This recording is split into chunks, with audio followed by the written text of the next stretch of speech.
there, welcome back to the Cory Doctorow podcast. If it's a Monday and I'm holding a book in one hand and a pen in the other, it must be time for me to read to you from Down and Out in the Magic Kingdom, the first novel I ever published back in 2003, on whose sequel I am now starting work, and that work begins with rereading Down and Out in the Magic Kingdom and making some notes as I go, and that read aloud is what you're listening to now. This is part 4, and today I'll be reading to you from chapter 4. Conveniently enough, and see how long chapter 4 goes on for. For some reason, when I wrote this book, the chapters had really different lengths.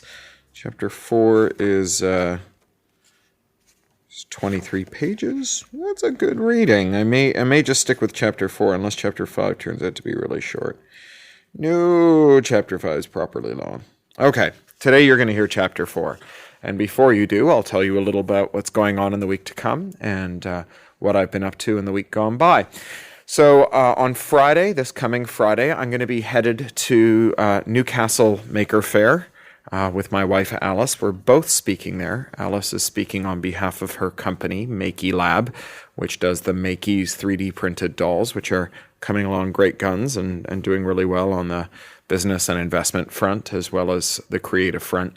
And the following weekend, I'll be in Paris. I'm speaking on the Thursday at an ACM, an Association for Computing Machinery conference. And then the family's coming to Paris for the weekend on the train. I am presently a single parent. My wife left this morning for Berlin, where she's speaking at a TEDx event. If you see her there, give her a hug for me. We miss her already. So it's Daddy-Daughter Week this week. We're going to be hanging out. And a thing I did last week that you will have noticed if you follow me on Twitter is I set up a Tumblr because 2009 called and it wants its social media back.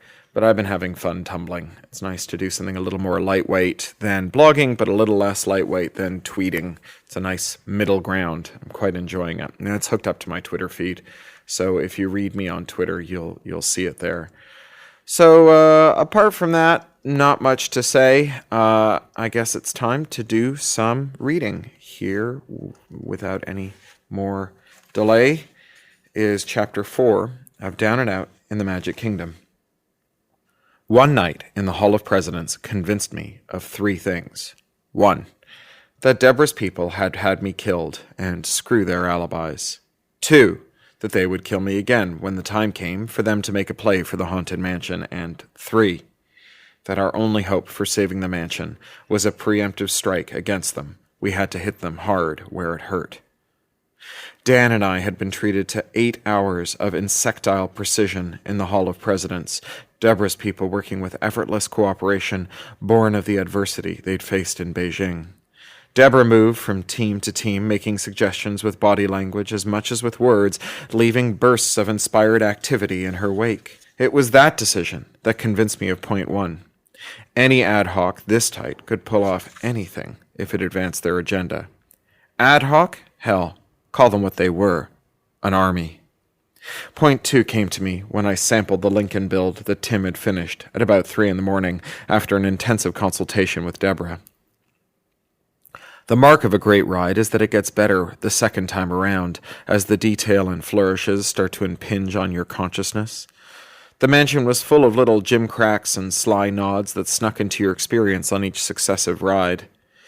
Tim shuffled his feet nervously, bursting with barely restrained pride as I switched on public access. He dumped the app to my public directory, and gingerly I executed it. God, and Lincoln, and cannon fire, and oratory, and plows, and mules, and greatcoats. It rolled over me, it punched through me, it crashed against the inside of my skull, and rebounded. The first pass-through, there had been a sense of order, of narrative, but this was gestalt, the whole thing in one undifferentiated ball, filling me and spilling over. It was panicky for a moment, as the essence of Lincolnness seemed to threaten my own personality, and, just as it was about to overwhelm me, it receded, leaving behind a rush of endorphin and adrenaline that made me want to jump. "Tim," I gasped. Tim, that was—" Words failed me. I wanted to hug him. What we could do for the mansion with this, what elegance, directly imprinting the experience without recourse to the stupid, blind eyes, the thick, deaf ears. Tim beamed and basked, and Deborah nodded solemnly from her throne. "You liked it?" Tim said. I nodded and staggered back to the theater seat where Dan slept, head thrown back, snores softly rattling in his throat. Incrementally, reason trickled back into my mind, and with it came ire. How dare they? The wonderful compromises of technology and expense that had given us the Disney rides that had entertained the world for a century and more, could never compete head-to-head with what they were working on. My hands knotted into fists in my lap. Why the fuck couldn't they do this somewhere else? Why did they have to destroy everything I loved to realize this? They could build this tech anywhere. They could distribute it online and people could access it from their living rooms. But that would never do. Doing it here was better for the old woofie. They'd make over Disney World and hold it, a single ad hoc where 300 had flourished before, smoothly operating a park twice the size of Manhattan. I stood and stalked out of the theater, out into Liberty Square and the park. It had cooled down without drying out, and there was a damp chill that crawled up my back and made my breath stick in my throat. I turned to contemplate the Hall of Presidents, staid and solid as it had been since my boyhood and before, a monument to the Imagineers who had anticipated the bitchin' society, inspired it. I called Dan, still snoring, back in the theater and woke him. He grunted unintelligibly in my cochlea. They did it. They killed me. I knew they had, and I was glad. It made what I had to do next easier. Oh, Jesus, they didn't kill you. They offered their backups, remember? They couldn't have done it. Bullshit, I shouted into the empty night. Bullshit! They did it, and they fucked with their backups somehow. They must have. It's all too neat and tidy. How else could they have gotten so far with the Hall so fast? They knew it was coming. They planned a disruption, and they moved in. Tell me that you think they just had these plans lying around and moved on them when they could. Dan groaned, and I heard his joints popping. He must have been stretching. The park breathed around me, the sounds of maintenance crews scurrying in the night. I do believe that. Clearly you don't. It's not the first time we've disagreed. So now what? Now we save the mansion, I said. Now we fight back. Oh, shit, Dan said. I had to admit, there was a part of me that concurred. My opportunity came later that week. Deborah's ad hocs were showboating, announcing a special preview of the new hall to the other ad hocs that worked in the park. It was classic chutzpah, letting the key influencers in the park in long before the bugs were hammered out. A smooth run would garner the kind of impressed reaction that guaranteed continued support while they finished up. A failed demo could doom them. There were plenty of people in the park who had a sentimental attachment to the Hall of Presidents, and whatever Deborah's people came up with would have to answer their longing. I'm going to do it during the demo, I told Dan while I piloted the runabout from home to the cast member parking. I snuck a look at him to gauge his reaction. He had his poker face on. I'm not going to tell Lil, I continued. It's better that she doesn't know. Plausible deniability. And me, he said, don't I need plausible deniability? No, I said, no, you don't. You're an outsider. You can make the case that you were working on your own. Gone rogue. I knew that wasn't fair. Dan was here to build up his woofie, and if he was implicated in my dirty scheme, he'd have to start over again. I knew it wasn't fair, but I didn't care. I knew that we were fighting for our own survival. It's good versus evil, Dan. You don't want to be a post person. You want to stay human. The rides are human. We each mediate them through our own experience. We're physically inside of them, and they talk to us through our senses. What Deborah's people are building? It's hive mind shit. Directly implanting thoughts. Jesus, it's not an experience, it's brainwashing. You gotta know that. I was pleading, arguing with myself as much as with him. I snuck another look at him as I sped along Disney back roads, lined with sweaty Florida pines and immaculate purple signage. Dan was looking thoughtful, the way he had back in our old days in Toronto. Some of my tension dissipated. He was thinking about it. I'd gotten through to him. Jules, this isn't one of your better ideas. My chest tightened and he patted my shoulder. He had the knack of putting me at my ease, even when he was telling me that I was an idiot. Even if Deborah was behind your assassination, and that's not a certainty, we both know that. Even if that's the case, we've got better means at our disposal. Improving the mansion, competing with her head-to-head, that's smart. Give it a little while and we can come back at her, take over the hall, even the pirates. That'd really piss her off. Hell, if we can prove she was behind the assassination, we can chase her off right now. Sabotage is not going to do you any good. You've got a lot of other options. But none of them are fast enough, and none of them are emotionally satisfying. This way has some goddamn balls. We reached cast member parking. I swung the runabout into a slot and stalked out before it had a chance to extrude its recharger cock. I heard Dan's door slam behind me, and I knew that he was following behind. We took to the utilidors grimly. I walked past the cameras, knowing that my image was being archived, my presence logged. I picked the timing of my raid carefully. By arriving at high noon, I was sticking to my traditional pattern for watching hot weather crowd dynamics. I had made a point of visiting twice during the previous week at this time, and of dawdling in the commissary before heading topside. The delay between my arrival in the runabout and my showing up at the mansion would not be discrepant. Dan dogged my heels as I swung toward the commissary, then hugged the wall in the camera's blind spot. Back in my early days in the park, when I was courting Lil, she showed me the AVAC, the old pneumatic waste disposal system decommissioned in the 1920s. The kids that grew up in the park had been notorious explorers of the tubes, which had still whiffed faintly of the garbage bags they'd once whisked at 60 miles per hour to the dump on the property's outskirts. But for a brave limber kid, the tubes were a subterranean wonderland to explore when the hyper-mediated experiences of the park lost their luster. I snarled a grin and popped open the service entrance. If they hadn't killed me and forced me to switch to a new body, I probably wouldn't be flexible enough to fit in, I hissed at Dan. Ironic, huh? I clambered inside without waiting for a reply and started inching my way under the Hall of Presidents. My plan had covered every conceivable detail except one which didn't occur to me until I was 40 minutes into the pneumatic tube, arms held before me and legs angled back like a swimmer's. How was I going to reach into my pockets? Specifically, how was I going to retrieve my Herf gun from my back pants pocket when I couldn't even bend my elbows? The Herf gun was the crux of the plan, a high-energy radio frequency generator with a directional force beam that would punch up through the floor of the Hall of the Presidents and fuse every goddamn scrap of unshielded electronics on the premises. I'd gotten the germ of the idea during Tim's first demo when I'd seen all of his prototypes spread out backstage, cases off, ready to be tinkered with, unshielded. Dan, I said, my voice oddly muffled by the tube's walls. Yeah, he said. He'd been silent during the journey, the sound of his painful, elbow-dragging progress through the lightless tube my only indicator of his presence. Can you reach my back pocket? Oh, shit, he said. God damn it, I said. Keep the fucking editorial to yourself. Can you reach it or not? I heard him grunt as he pulled himself up in the tube, then felt his hand groping up my calf. Soon his chest was crushing my calves into the tube's floor, and his hand was pawing around my ass. Can't reach it, he said. I could tell from his tone that he wasn't too happy about my snapping at him, but I was too wrapped up to consider an apology, despite what had happened to my woofie, as Dan did his slow burn. He fumbled the gun, a narrow cylinder as long as my palm, out of my pocket. Now what? He said. Can you pass it up? I asked. Dan crawled higher, over top of me, but stuck fast when my ribcage met his glutes.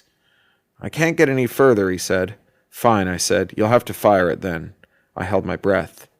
Would he do it? It was one thing to be my accomplice, another to be the author of the destruction. "Ah, Jules," he said. "A simple yes or no, Dan. That's all I want to hear from you." I was boiling with anger at myself, at Dan, at Deborah, at the whole goddamn thing. "Fine," he said. "Good. Dial it up to max dispersion and point it straight up." I heard him release the catch, felt a staticky crackle in the air, and then it was done. The gun was a one-shot, something I'd confiscated from a mischievous guest a decade before, when they'd had a brief vogue. "Hang on to it," I said. I had no intention of leaving such a damning bit of evidence behind.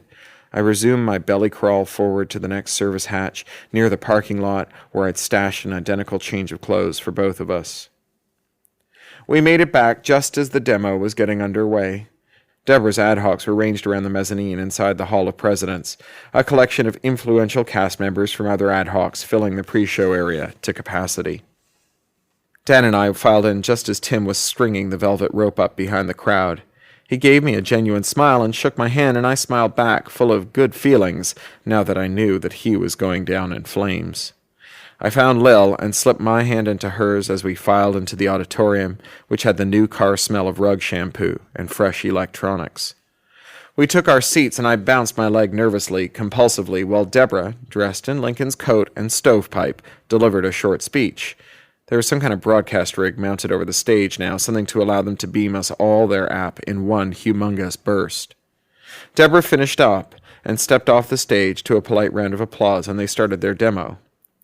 Nothing happened. I tried to keep the shit-eating grin off my face as nothing happened. No tone in my cochlea indicating a new file in my public directory, no rush of sensation, nothing. I turned to Lil to make some snotty remark, but her eyes were closed, her mouth lolling open, her breath coming in short huffs. Down the row, every cast member was in the same attitude of deep, mind-blown concentration. I pulled up a diagnostic HUD. Nothing. No diagnostics. No HUD. I cold rebooted. Nothing. I was offline. Offline, I filed out of the Hall of Presidents. Offline, I took Lil's hand and walked to the Liberty Bell load zone, our spot for private conversations. Offline, I bummed a cigarette from her. Lil was upset. Even through my bemused offline haze, I could tell that. Tears pricked her eyes. "Why didn't you tell me?" she said, after a hard moment staring into the moonlight reflecting off the river. "Tell you?" I said dumbly.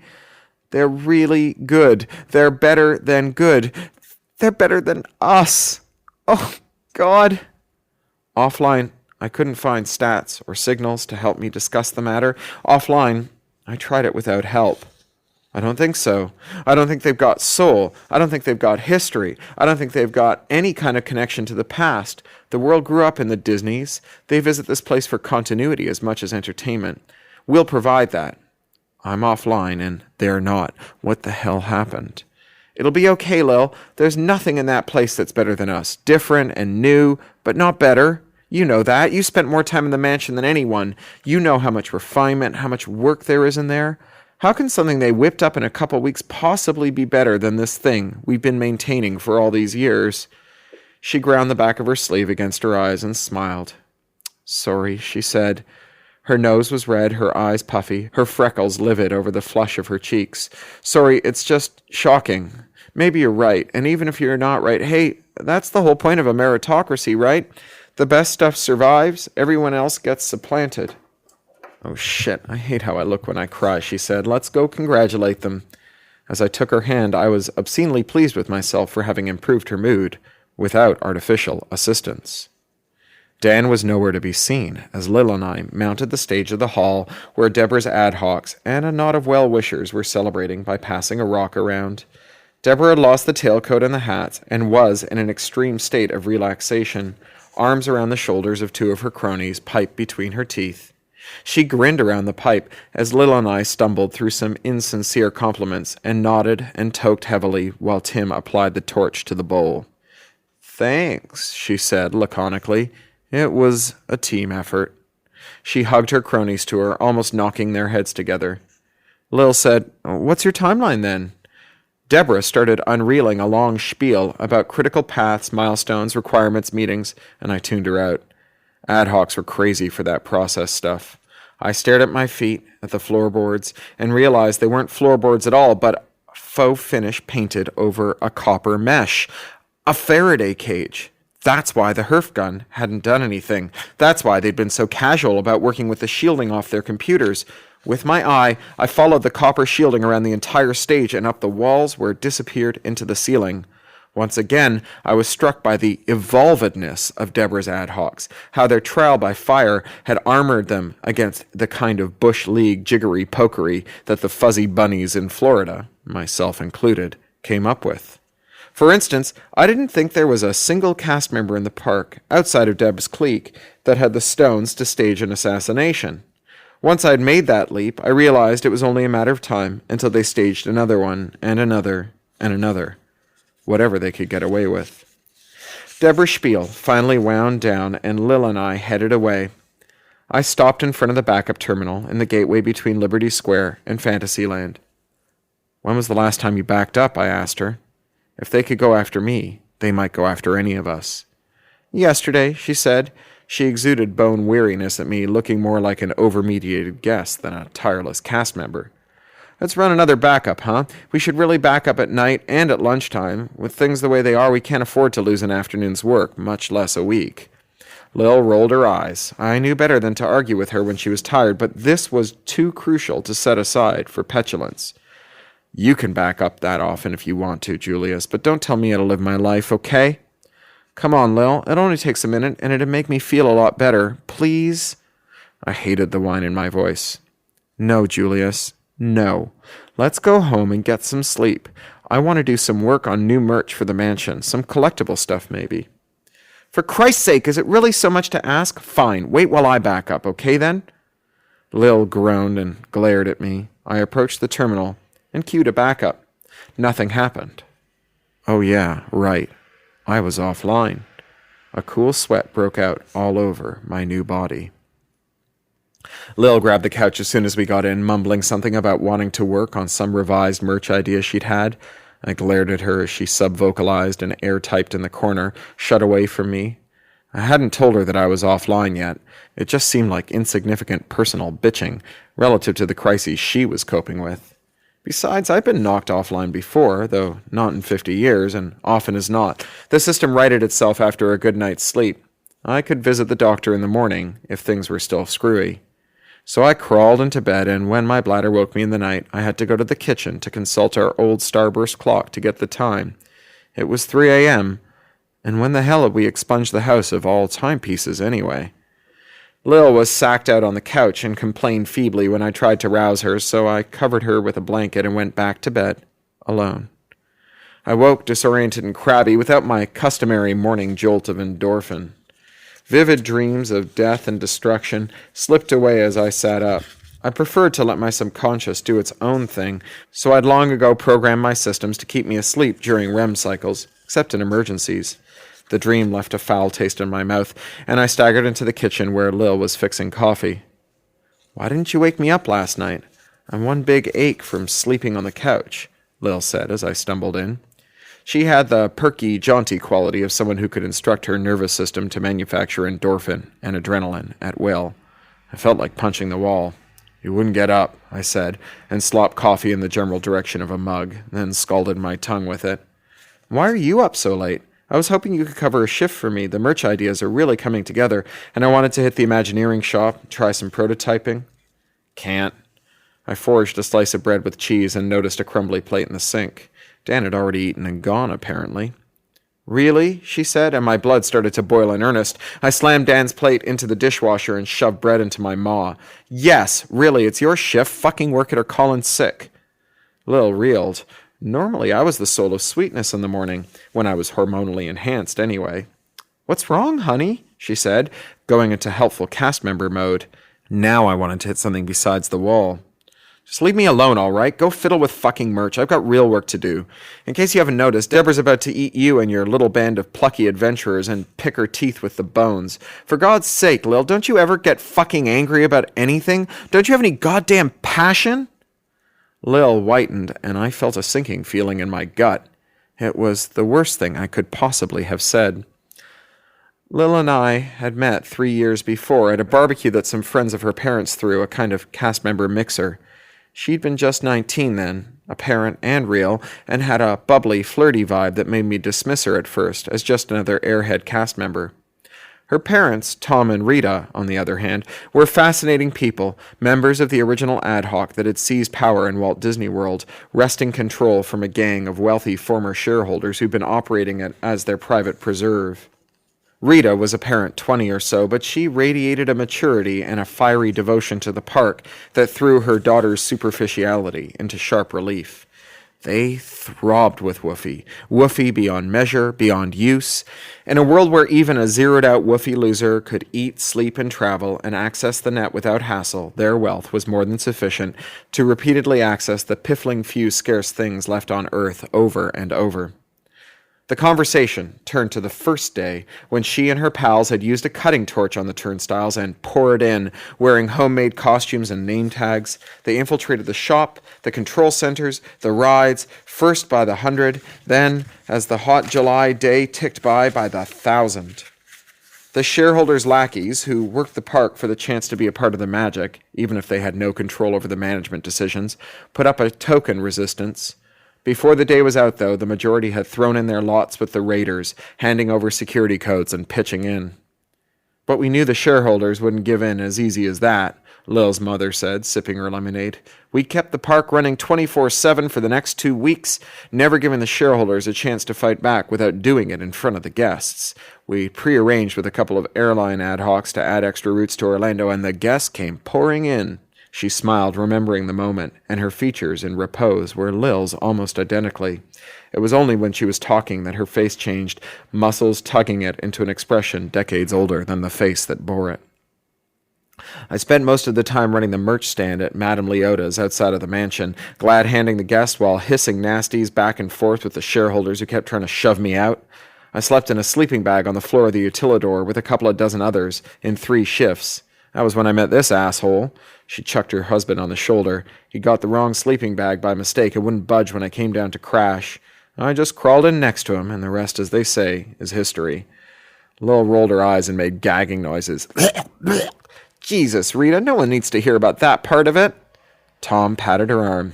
Lil, you're an adult. If you can't stomach hearing about your present's courtship, you can either sit somewhere else or grin and bear it, but you don't get to dictate the topic of conversation. Lil gave us adults a very youthful glare and flounced off. Rita shook her head at Lil's departing backside. There's not much fire in that generation, she said. Not a lot of passion. It's our fault. We thought that Disney World would be the best place to raise a child in the bitchin' society. Maybe it was, but... She trailed off and rubbed her palms on her thighs, a gesture I'd come to know in Lil by and by. I guess there aren't enough challenges for them these days. They're too cooperative. She laughed, and her husband took her hand. We sound like our parents, Tom said. When we were growing up, we didn't have any of this newfangled life extension stuff. We took our chances with the cave bears and the dinosaurs. Tom wore himself older, apparent 50, with graying sidewalls and crinkled smile lines, the better to present a non-threatening air of authority to the guests. It was a truism among the first-gen ad hocs that women cast members should wear themselves young, men old. We're just a couple of bitchin' fundamentalists, I guess. Lil called over from a nearby conversation. Are they telling you what a pack of milksops we are, Julius? When you get tired of that, why don't you come over here and have a smoke? I noticed that she and her cohort were passing a crack pipe. What's the use, Lil's mother sighed. Oh, I don't know that it's as bad as all that, I said, virtually my first words of the afternoon. I was painfully conscious that I was only there by courtesy, just one of the legion of hopefuls who flock to Orlando every year, aspiring to a place among the ruling cliques. They're passionate about maintaining the park, that's for sure.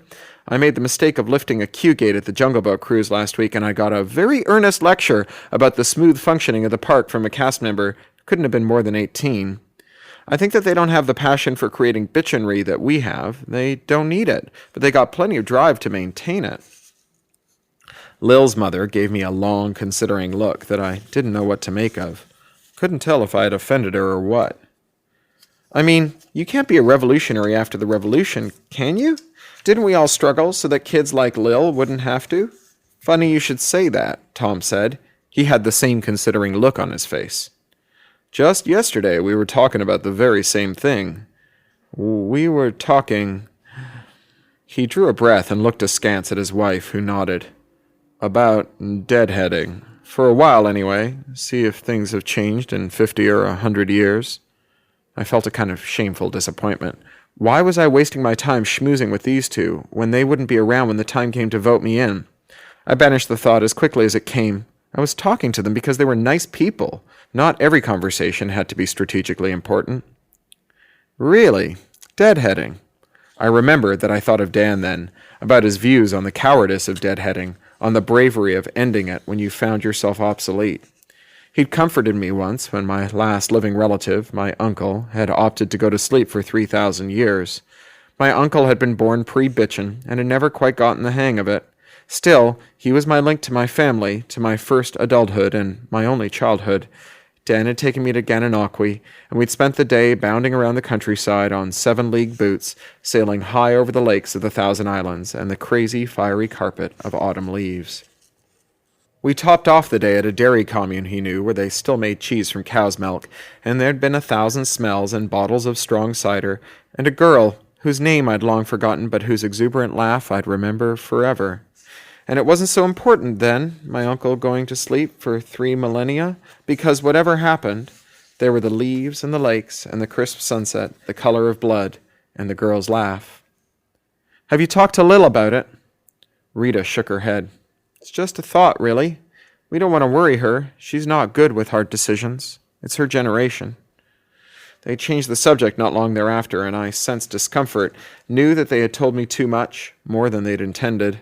I drifted off and found Lil and her young pals, and we toked a little and cuddled a little. Within a month, I was working at the Haunted Mansion. Tom and Rita were invested in canopic jars in Kissimmee with instructions not to be woken until their newsbots grabbed sufficient interesting material to make it worth their while, and Lil and I were a hot item.